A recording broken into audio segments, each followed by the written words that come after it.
கழகத்துடைய துணை செயலாளர் சுபா ரவி அவர்கள் எக்ஸ்எம்எல்ஏ உரையாற்றுவார்கள்.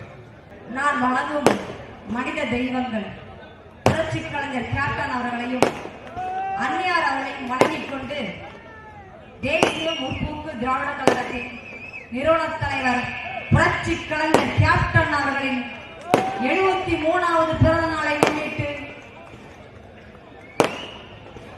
செப்டம்பர் 14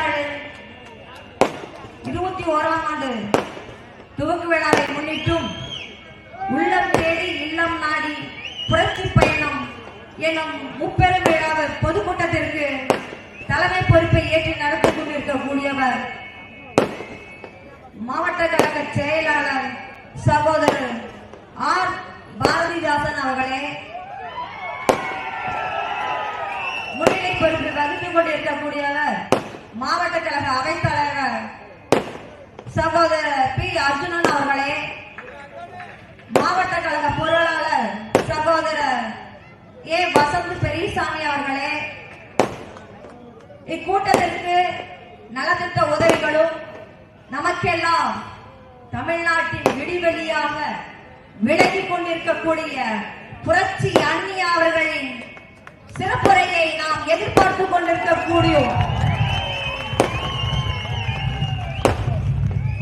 காவல் தெய்வமாக கழகத்தின் விடிவெளியாகவும் விலகிக் கொண்டிருக்கக்கூடிய நமது அன்னியார் அவர்களை உங்கள் சார்பாகவும் வருக வருக என வரவேற்கிறேன்.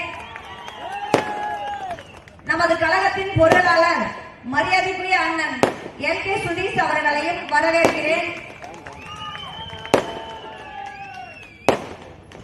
கேப்டனின் மறு உருவமாக கழக இளைஞரணி செயலாளர் மரியாதைக்குரியவர் பி விஜய் பிரபாகர் அவர்களே,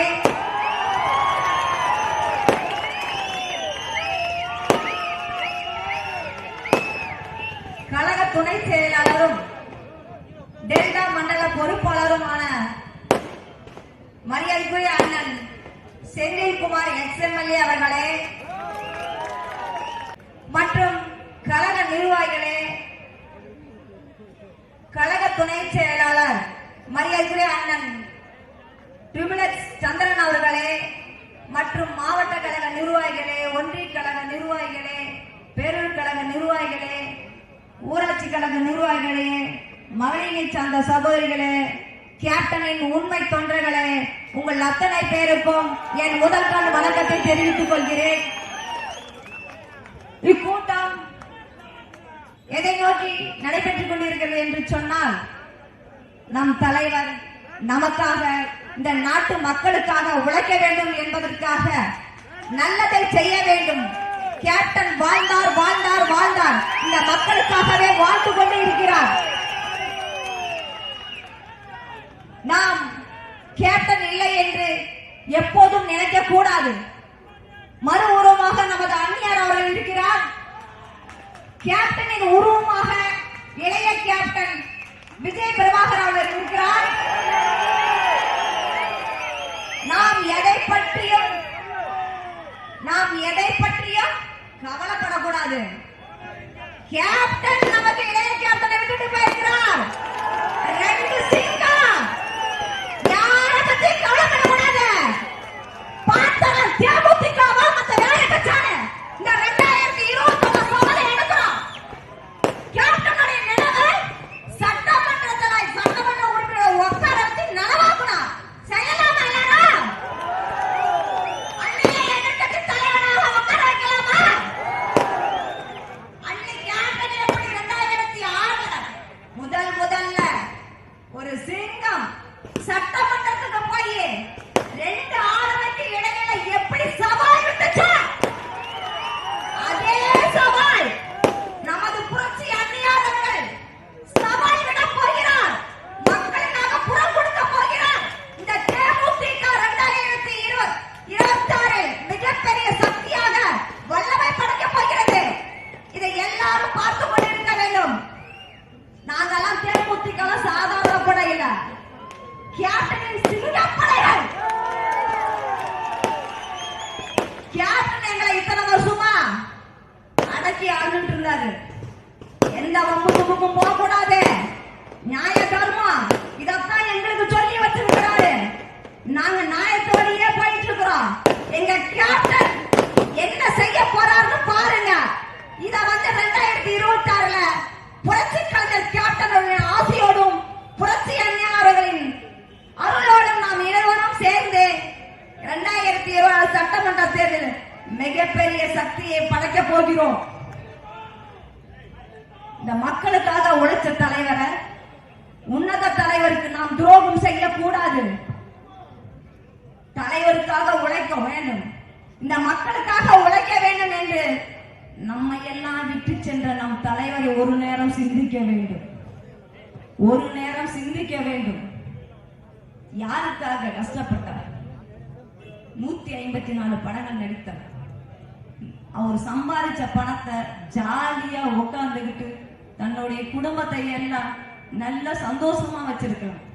ஆனா மக்களுக்காக வாழ்ந்த உத்தம தலைவரை, நம் மக்களுக்காகவே உயரவிட்ட உத்தம தலைவர் புரட்சி கலைஞர் கேப்டன்.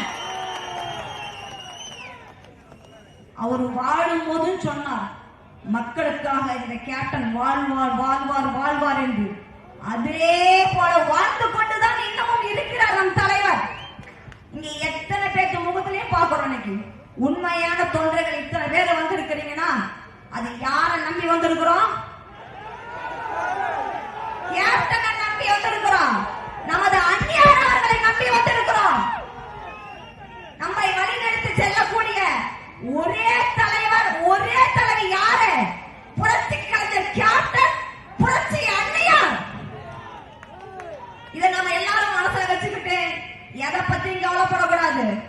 உழைக்கணும், ஒற்றுமையாக உழைத்து வருகின்ற 2026 சட்டமன்ற தேர்தலில் மிகப்பெரிய வெற்றி அடைய வேண்டும். 2011 கேப்டன் அவர்கள் மக்கள் உரிமை மீட்பு மாநாடு நடத்தினார். அந்த மாநாடு மிகப்பெரிய சக்தியாக சட்டமன்றத்தில் 29 எம்எல்ஏக்கள் உள்ள நுழைஞ்சோம். அது நுழைஞ்சு மக்கள் பிரச்சனையை மட்டுமே தலைவர் கையில் எடுத்தார். அதே போல ஜனவரி 9 கடலூர்ல நடக்கக்கூடிய மக்கள் உரிமை மீட்பு மாநாடு 2.0 இதை மிக சிறப்பாக நடத்த வேண்டும். நாம் அனைவரும் படைத்திருந்து இந்த மாநாட்டை சிறப்பிக்க வேண்டும் என்று கேட்டுக்கொண்டு பேச வாய்ப்பளித்த அன்புள்ளங்கள் அனைவருக்கும் என் நன்றியை தெரிவித்துக் கொள்கிறேன். நன்றி, வணக்கம். கர்ச்சிக்கும் சிங்கமடா, குணத்தில தங்கமடா, அண்ணன் என்றும் ஏழைகளின் மன்னனடா, ஆசி வழங்கும் கலியுக